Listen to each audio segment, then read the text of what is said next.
kind of donation rather than waiting and then having someone go into surgery and having to the whole entire surgery process.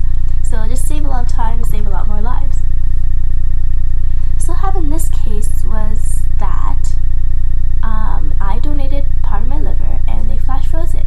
So what happens when they flash freeze it is that they have a whole statistics kind of chart thing that you can look online, and it will tell you whether someone's in need of your liver and someone's going to be using your liver, and on the other side it shows the stats of the patient and the emotional status, physical status, anything you want to know about the patient will be on there. But obviously if your organ is not in somebody else, you will not have those stats yet.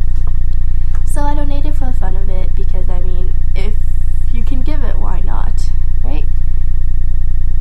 So I started donating. So I sat there and I guess every day I would check to see if someone needed an organ, and there would be a little checkbox, had different options. It was, right now your organ is not in use, nobody needs it, kind of thing. The next box was, somebody requires it, will you give them permission to use it? So you kind of can choose who you want to give your organ to.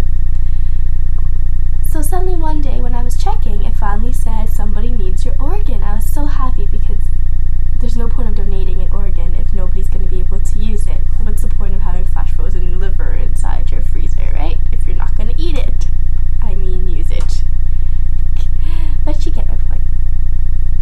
So I was so excited, and the good part about it is that you could meet the person receiving the organ before you give it to them. So I went to the hospital and I met this guy, and he was just a really nice guy. He's kind of middle-aged, kind of chubby, and probably due to high cholesterol diets,